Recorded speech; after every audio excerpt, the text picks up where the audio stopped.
Welcome, everyone. This session is easy small group discussions in the Zoom world, and we will be covering a little bit on what different things you can do using Zoom breakout rooms, some best practices, and kind of the technical side on how to do a breakout rooms and what different things are available now in Zoom. Right now, to keep within the 45-minute time limit, your microphones have been muted, and we encourage that all questions be posted in the chat. The moderator will either ask me the question throughout the presentation if there's a pause time, or answer it through the chat. And if your questions don't get answered, we'll make sure to follow up in the session. Hopefully we'll have enough time in this particular session towards the end to practice breakout rooms, and I'll have you as students go into breakout rooms so you can kind of experience what your students would experience in the breakout room. So that is the goal. All right, so a little bit about myself. For those of you that didn't join my other session, my name is Christina Churchill, and I am the Academic Technology Services Director for the Cox School of Business. My emphasis, my PhD, is in learning technologies. I have 12 years experience teaching face-to-face and online from K-12 all the way to graduate students. And on top of that, something unique is I have been an online student for about 5 years. So it kind of gives me a unique perspective in all of this. But we're going to jump right into breakout rooms and why use breakout rooms. And I would say, in the midst, and by the way, kind of side note, I just finished my PhD, and my dissertation was actually focusing on the effects of transitioning from face-to-face to online during this COVID period. So that has been my really emphasis in all of this. And one of the things throughout my research that came up a lot was breakout rooms and the use of breakout rooms. And a unique perspective that I got from a faculty was that, you know, in breakout rooms, we were never able in a classroom environment in a matter of seconds to put your students into groups of whatever sizes.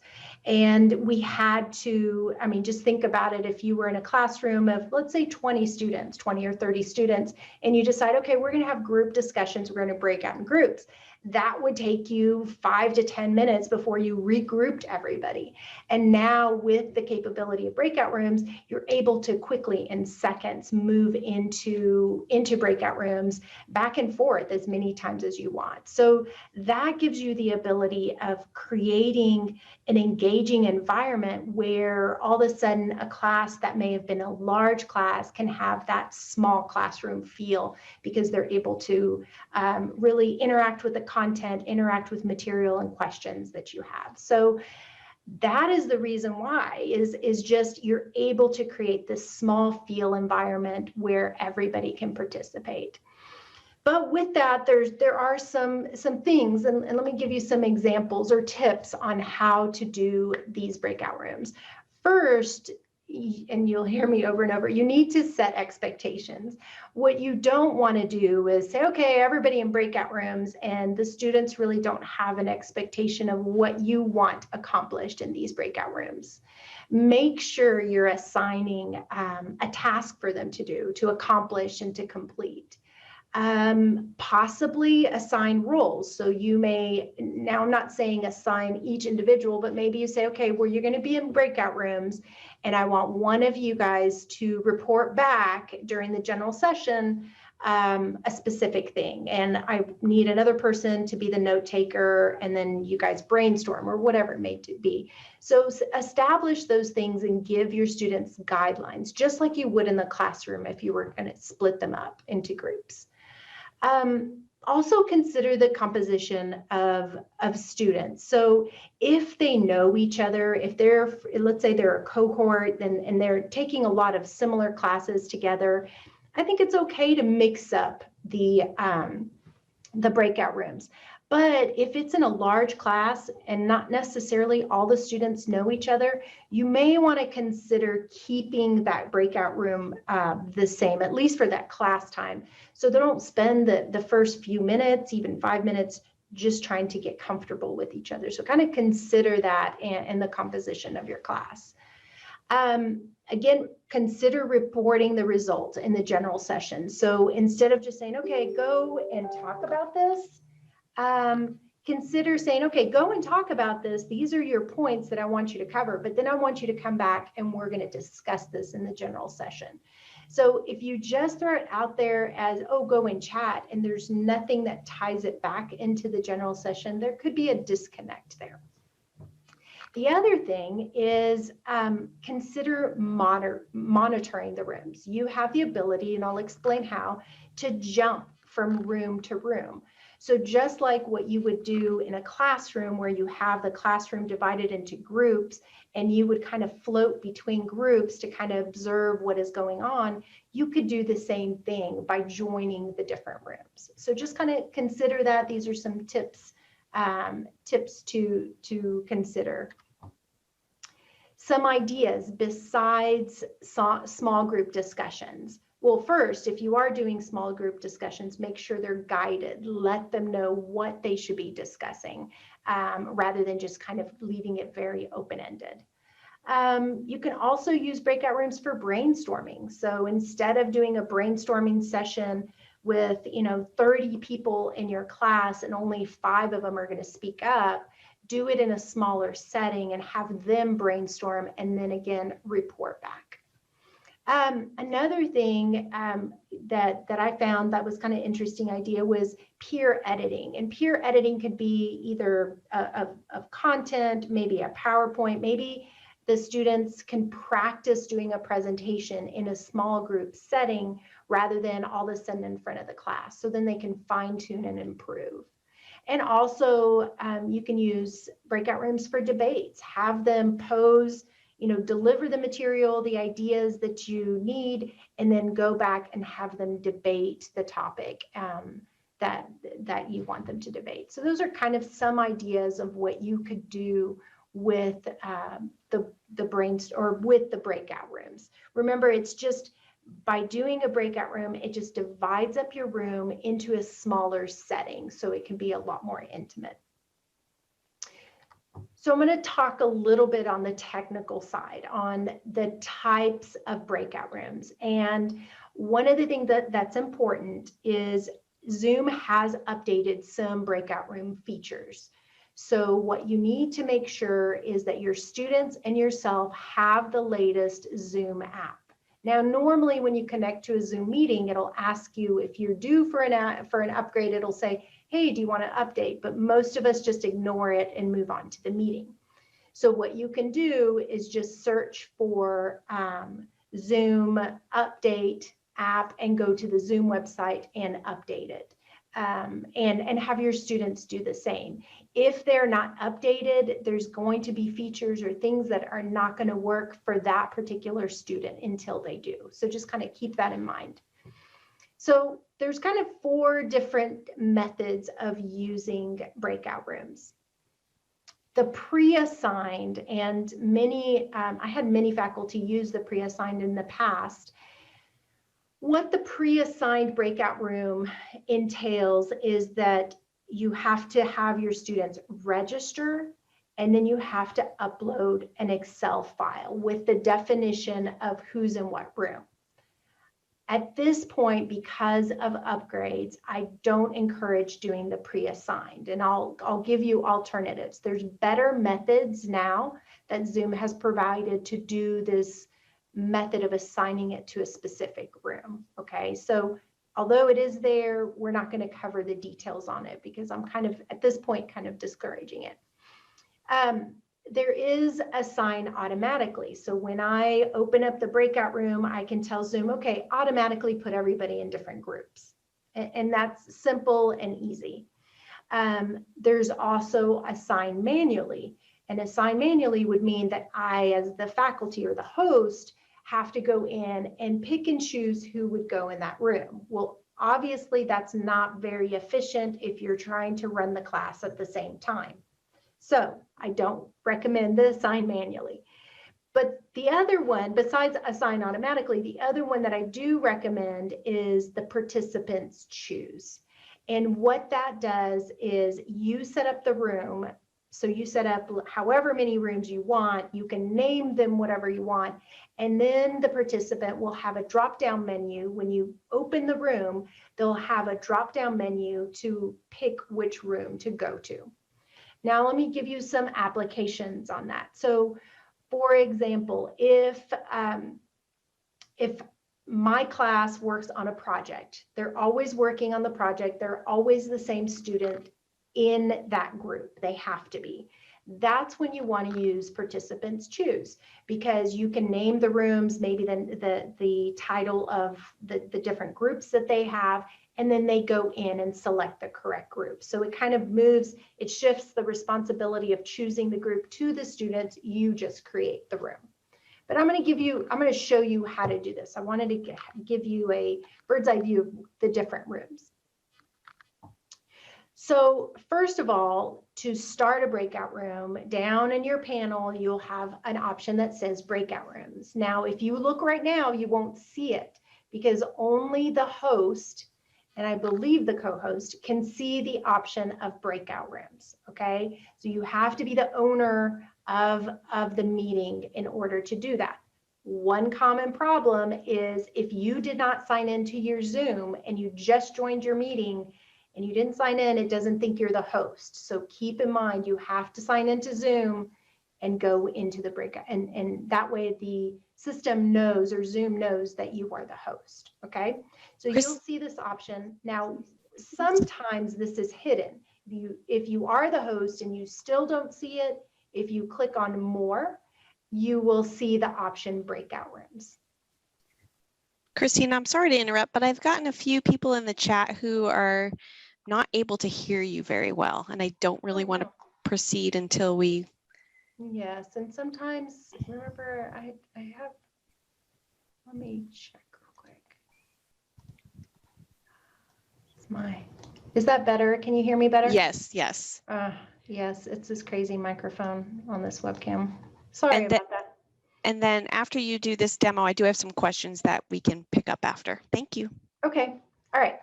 So, so yes, that's where you do is you click on that and then it moves you to the next screen. Let's see here.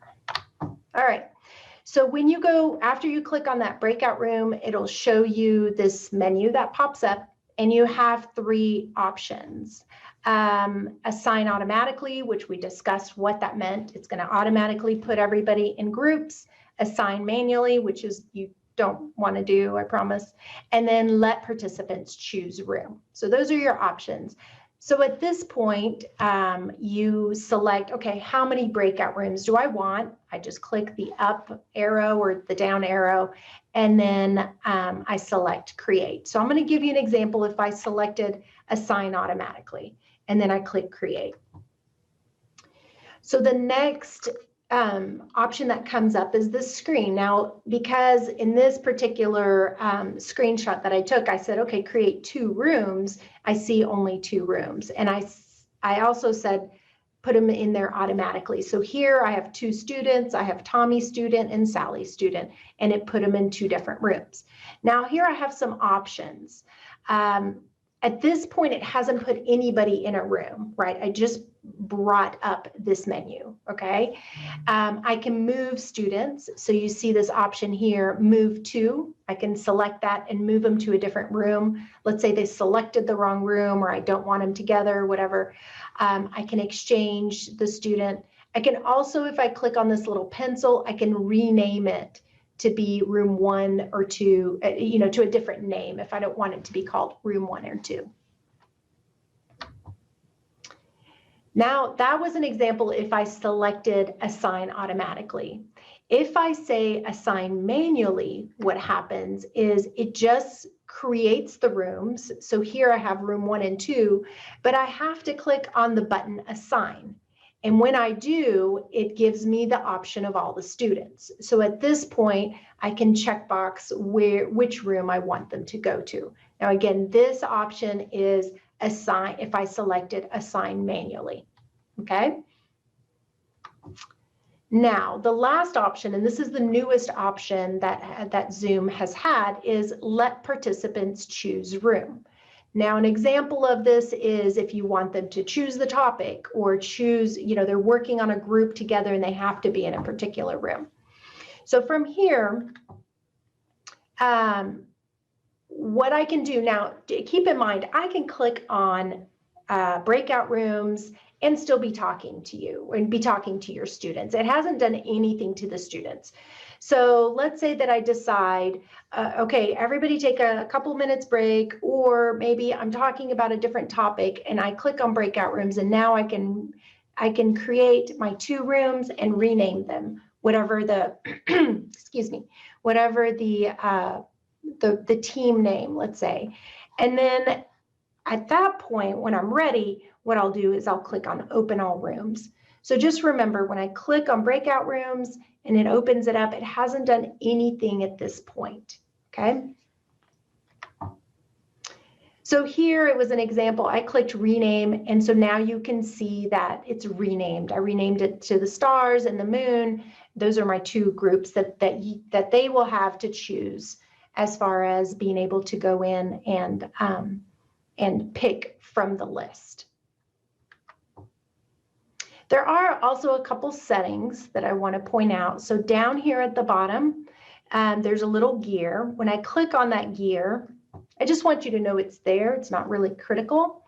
There are some options. I can allow participants to choose room. Now, this is also, you don't have to check mark this if you already checked marked it before to allow them to choose room. Allow participants to return to main session and so forth. So these give you some options. One thing that I would say that's important is the countdown after closing breakout rooms.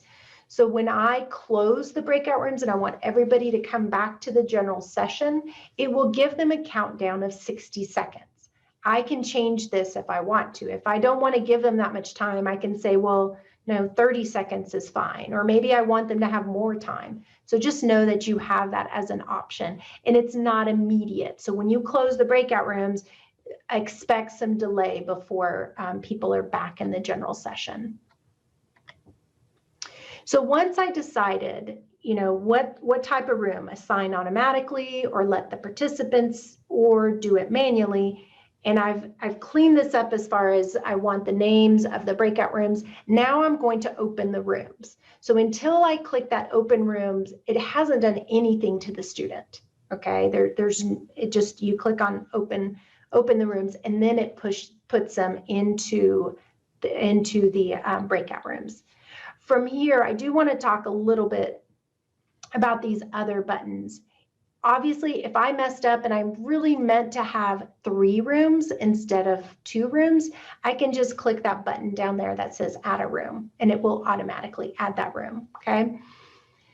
The other is the recreate. Now, Zoom will default to put everybody in the same breakout room during the session of the class, right? So I have a 50-minute class. I did a breakout room. I brought everybody back to general session. Now I'm putting them in breakout rooms again. It will default to put them in the same room unless I click on recreate.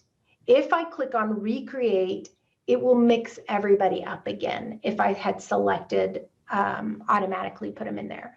So honestly, my recommendation is to keep the same people in the same rooms for the duration of your class.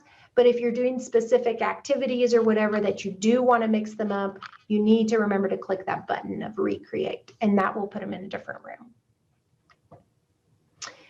So when I click on that open the breakout rooms, it will send a message to the student saying, hey, you've been invited to join this room, and they'll have to click on join the room.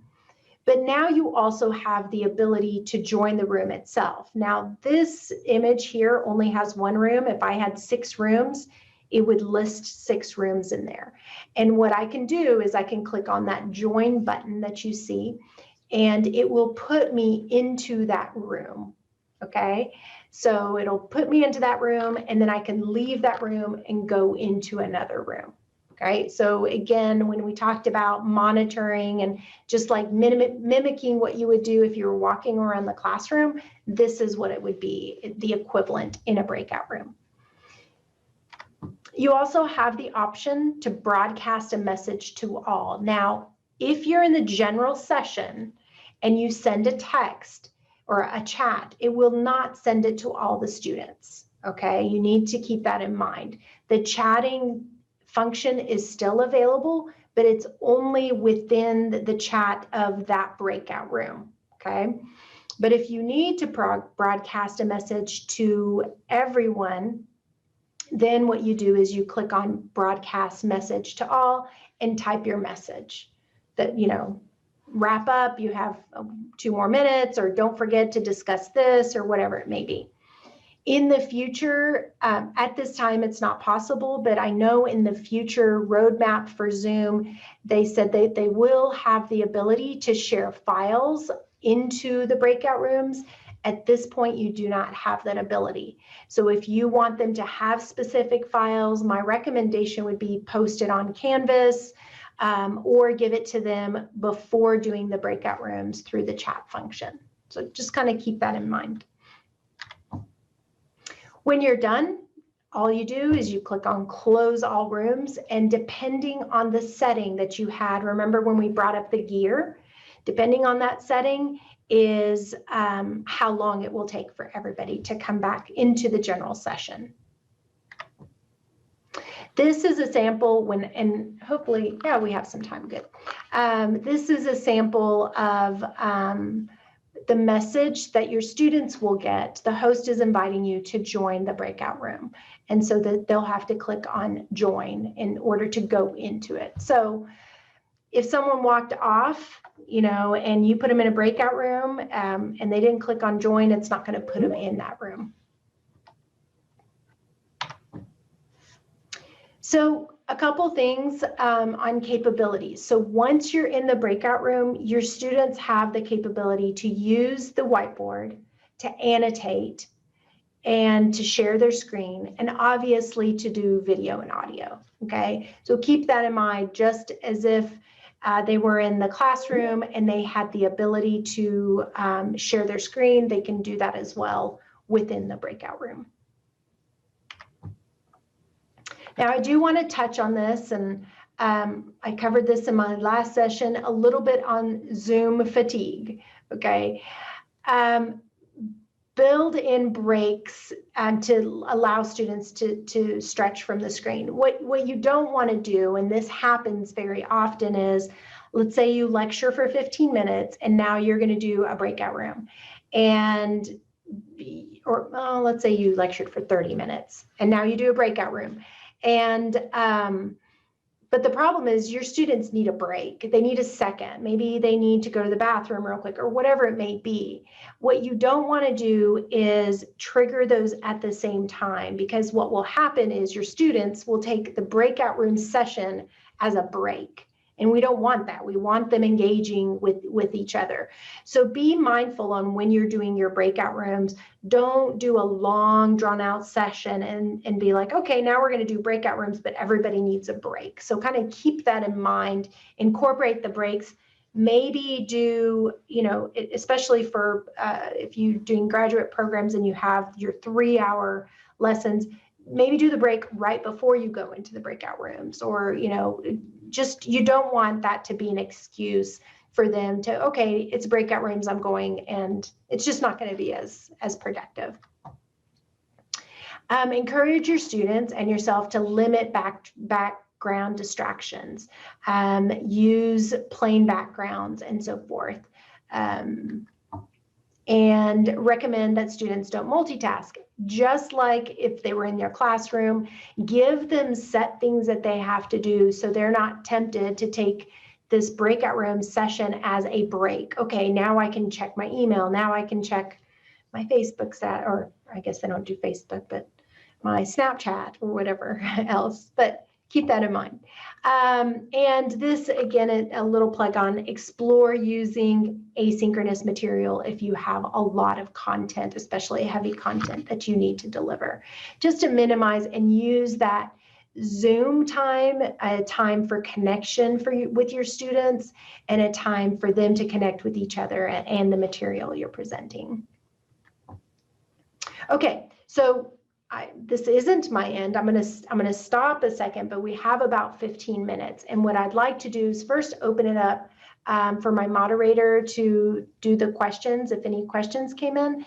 But then what we'll do is we'll practice doing the breakout rooms so you guys experience what your students experience. Okay, thank you, Christina. We did have a few questions come in. The first one was, if you could talk a little bit about best practices to effectively utilize the Zoom rooms when you have both the remote students and the SMU Flex. Yes, Hoping you could speak to that a little bit. Yes, actually an awesome question and very pertinent in what we're going through. So let me explain a little bit on the complexities, okay? So if you have an SMU Flex, so you have your online students and you have your face-to-face students, and they connect to Zoom, right? Because let's say you decide, well, I'm going to do breakout rooms, and they're going to, everybody's going to connect to the Zoom, and then I'm going to do the breakout rooms like they were online. And these are a couple things that you need to consider. You can't have their audio on, even if they're in breakout rooms. In case there's students in the same breakout room, you will have feedback, okay? So the only way to technically make this work is they have to have a headset. So if they have a headset with a microphone and you have them join and have the headset on at the time when you're ready to do breakout rooms, then it could work, right?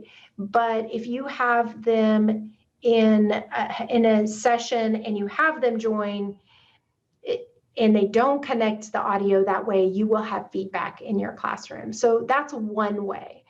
Another way could be, and again, it's challenging during these times, is, okay, well, the students in the classroom, they're going to have to kind of break out, not get too close to each other, but this side of the room is going to be one breakout, and this is going to be another.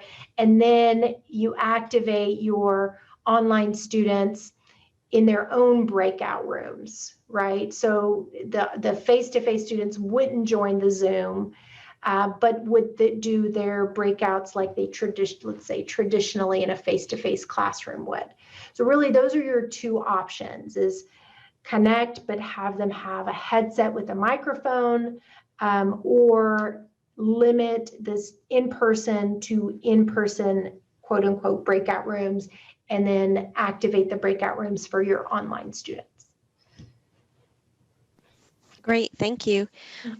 I just wanted to confirm, did you say that you cannot have your screen visible in a breakout room? So your recommendation would be to send a link in either chat or post elsewhere in advance? Yes, that's correct. So if I wanted to share my PowerPoint right now, let's say I wanted them to have this PowerPoint up on their screen, at this time, Zoom does not have that capability.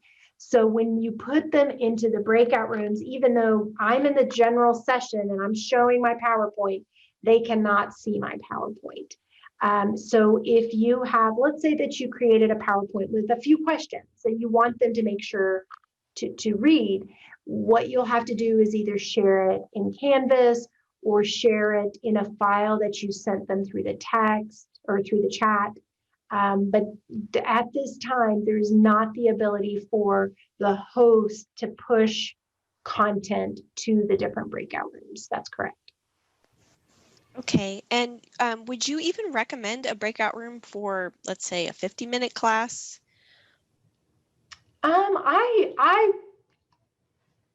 it depends on the style, right, of your teaching. So I like interaction and delivering content and then interacting with the students or having students interact. I would say that it depends on your topic of what you're teaching.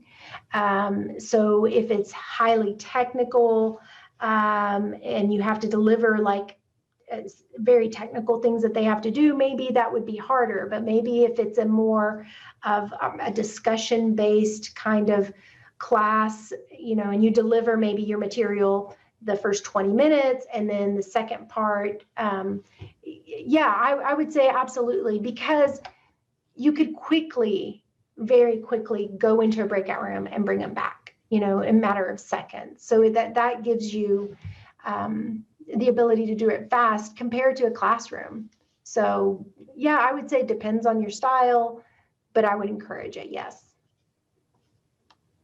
Okay, and it looks like I might have misunderstood that question because there's another chat in here. Sorry about that.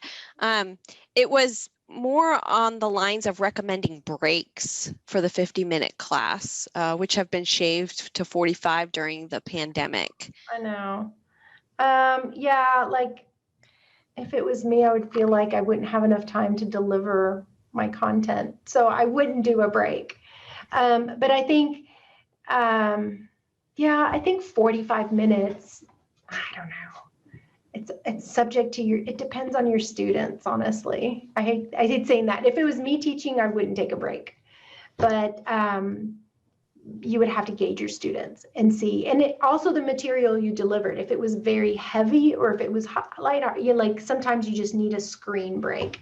But what you don't want to do, and maybe setting the expectations, what you don't want to do is allow them to use this time for breakout rooms for them to take a break, right? So maybe by setting expectations, setting tasks they need to do, maybe they have to do a task together and they have to turn it in, just things to think about to hold them accountable so they don't do that.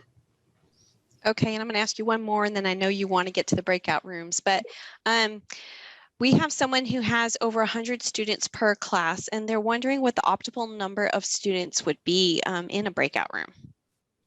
Well, the good thing is you don't have, I believe, and maybe I know Faye's online, I don't think there's a limit. So you can have as many breakout rooms as you want. So you're not limited. So even if you have 100 students, you could have, rooms of 4 or 5 people. You don't want to make it so big that people aren't interacting, right? So if you make a breakout room of 10 students, you're probably not going to have a lot of interaction. There's going to be 2 or 3 students that interact.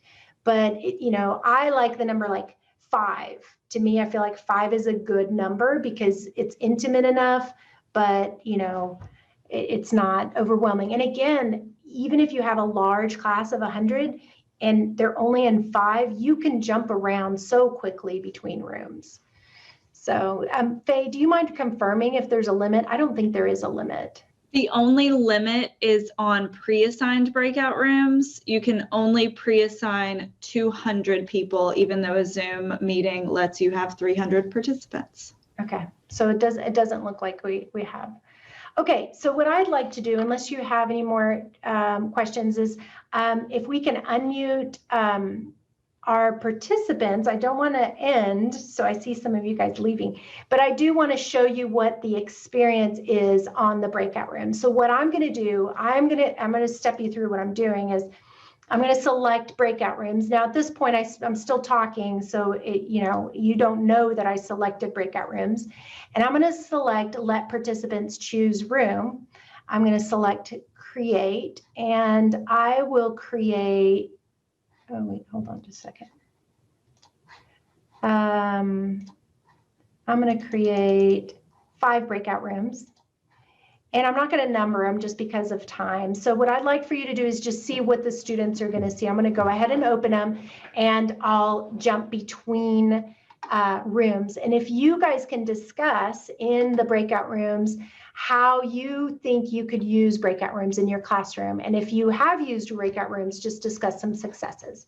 So I'm going to go ahead and open it up. And you'll see a message that comes up to join the breakout room.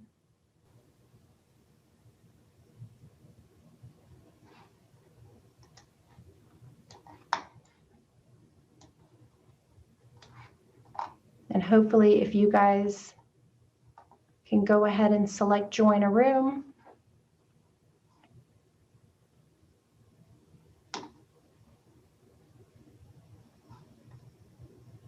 Now with a group, I think we had about 50 people. It does take a little bit for everybody to decide.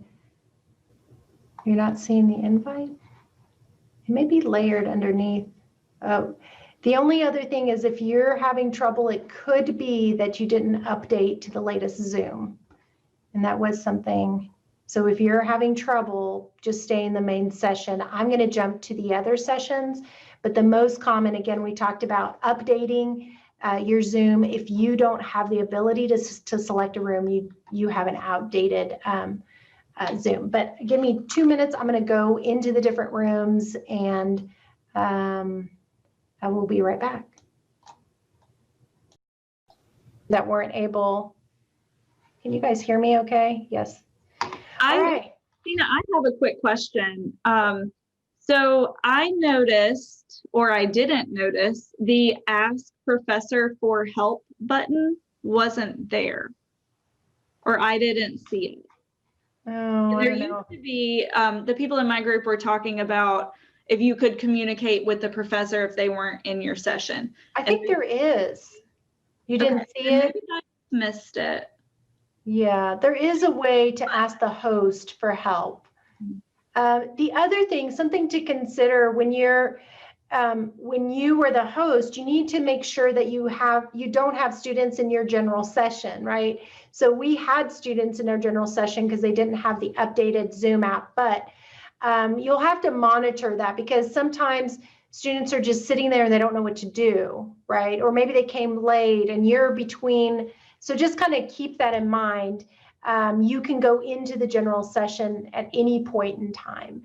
But some of you guys saw me, I went in and out. And again, you just click on that button, the breakout rooms, and then I'm able to just select. And I didn't do it, but I would have the ability to move people out of rooms. So as I did the automated room, let's say nobody joined room 5, I could automatically move them into a different room if I felt like I needed a better distribution and I think it does send them a message though that the host is moving you to a different room, so it's not as jarring that you're automatically someplace else. But do we have any other questions?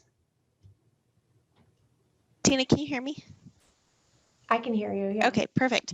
So we do have several questions about Zoom updates. And so I just was IMing Lauren and wanted to get some clarification, but the questions were, how I thought that Zoom updated automatically and how do I update? And the classrooms are updated automatically, but individual SMU computers have to be updated on your own. And you should be able to do that, I believe, through the settings. Yes, and I believe if you go back, and maybe Faye, you can help me with this, if you go back to our original description of this class and you click on it, I think it's an update here. Sorry, can you see my my Zoom return to meeting schedule? Yep, I can see it. Okay, so on your Zoom app, if you click on your photo or your initials, if you don't have a photo on your profile, you can check for updates. Oh, nice. Okay, I didn't even know that. And it will tell you if you're on the latest version or prompt you to download, and it'll take you to release notes, which lists everything they've added, changed in the most recent releases. Yeah, so I would just recommend make sure your students are updated because there are going to be some features that you think are supposed to work and they don't work because your students are not updated. So that's going to be really important to do. I would send them the link or those steps in announcements so they automatically can have that information. So do we have any other questions? Hopefully this was helpful for everyone. I love doing breakout rooms and I think it's a great tool for student engagement and keeping your students connected with you. So good luck, and I'm sure you guys will do awesome. Have a great day.